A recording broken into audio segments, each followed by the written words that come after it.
akan membantu negara dalam menerapkan kebijakan pengentasan kemiskinan. Contohnya, salah satu kebijakan pemerintah di dalam membantu perumahan masyarakat adalah Rutilahu, rumah tinggal layak huni. Idealnya kan begitu penduduk desa menerima Rutilahu,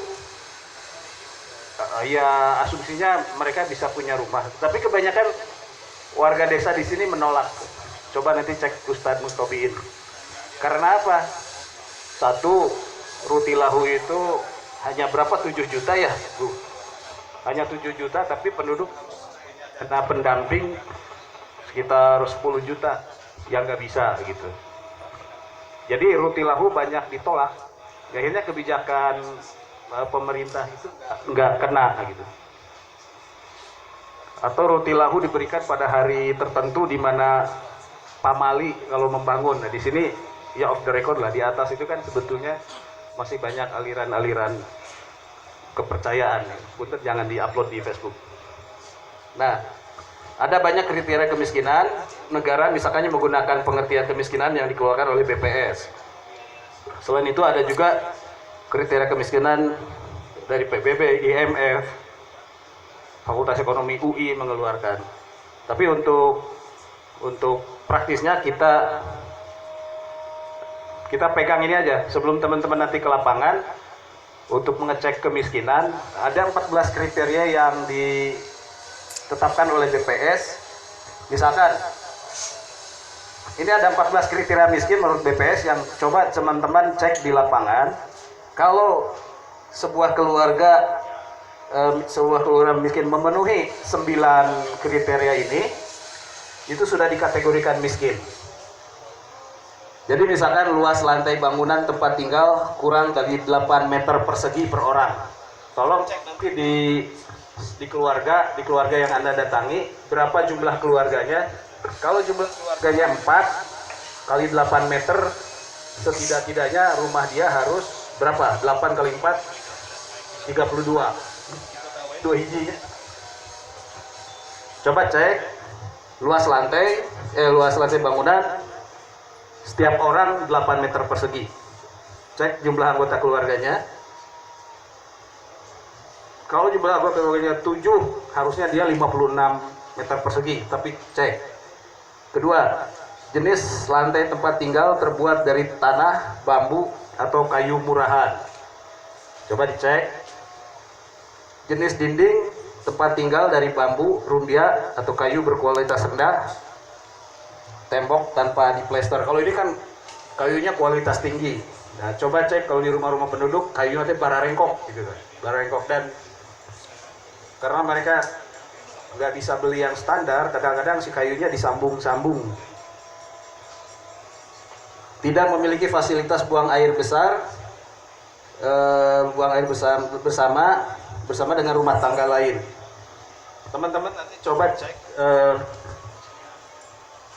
masuk ke kampung-kampung, itu rata-rata cek jambannya, rata-rata mereka nggak punya jamban, atau jambannya nggak hanya sekadar dikelilingi karung, terus masih banyak yang dolbon, terus di walungan. Nah nanti kalau yang nggak punya WC kayak itu tuh biasanya nanti ada anjing-anjing liar, anjing-anjing liar. Di mana orang dolbon banyak anjing liar. Ya serius ya, artinya itu variabel lain yang harus teman-teman temukan di lapangan. Nah kalau ada anjing liar, ya berarti penyakit lah gitu. Sumber penerangan rumah tangga tidak menggunakan listrik. Di atas masih ada yang nggak pakai listrik. Di sini yang pakai listrik aja barusan padam. Sumber air minum berasal dari sumur mata air yang tidak terlindungi. Tapi di sini sih sudah ada beberapa yang terlindungi ya. Bahan bakar untuk memasak sehari-hari adalah kayu bakar, arang, minyak tanah. Terus hanya mengkonsumsi daging, susu, ayam dalam 1 kali seminggu. Tolong cek nanti di lapangan, Bapak, Ibu, minggu ya terus tuang daging. 1 tahun pasti acan. 1 tahun sekali. Nah, nanti variabel lain yang bisa dikembangkan dari soal pangan adalah terutama teman-teman yang ibu-ibu nih, wartawati, tolong cek seni memasak. Nah, pasti di rumah-rumah itu nggak ada seni memasak. Yang ada adalah kuluban, gorengan, kulub, goreng, namanya bakar. bakar. Jadi kalau lamun endog, endog mah digoreng we, atau dikulub. Kangkung digoreng, dikulub. Tidak ada yang namanya sop, seni kuliner atau rawon gitunya, sederhana aja gitu. Jadi nggak ada seni memasak karena apa? Pengetahuan soal gizi kurang. Kemudian hanya membeli satu setel pakaian baru dalam setahun. Coba cek. Ini kemarin kita drop baju-baju bekas layak pakai karena ternyata ada yang sampai 2 tahun nggak punya baju. Nunggu pilkada, Pak. Kecuali pilkada ya, nanti kaos-kaos partai.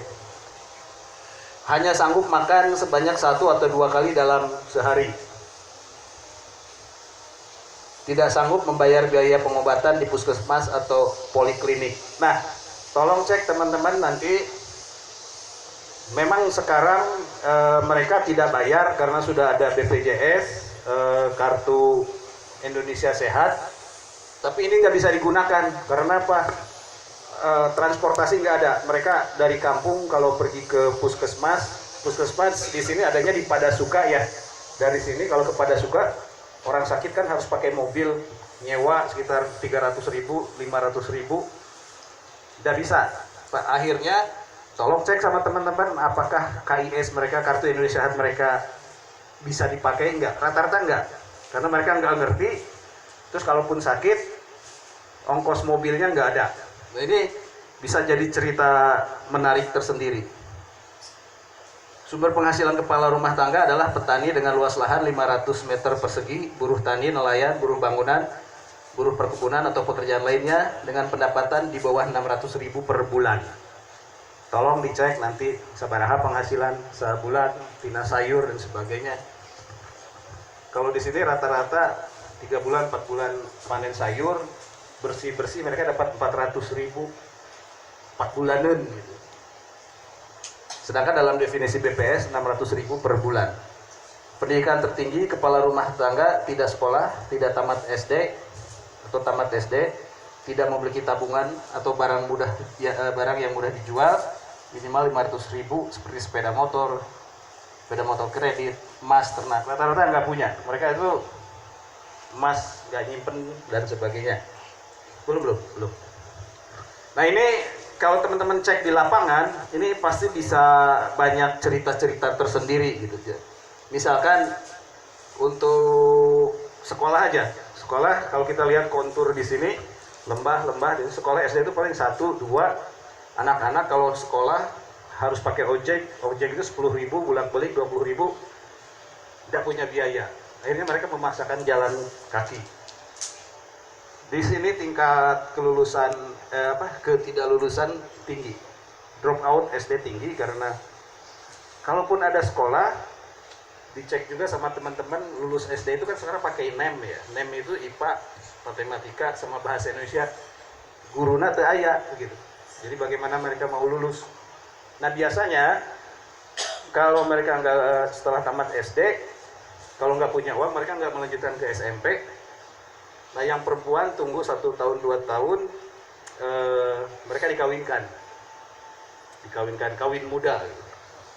Dan ya ada yang langgeng, ada yang nggak langgeng. Kalau nggak langgeng cerai, mereka sudah dapat dokumen berupa KTP. Dengan KTP itu mereka bisa melamar kerja kemana-mana. Nah, ini silakan dicek di lapangan. Kalau sebuah keluarga memenuhi 9 dari 14 kriteria itu, kita bisa mengatakan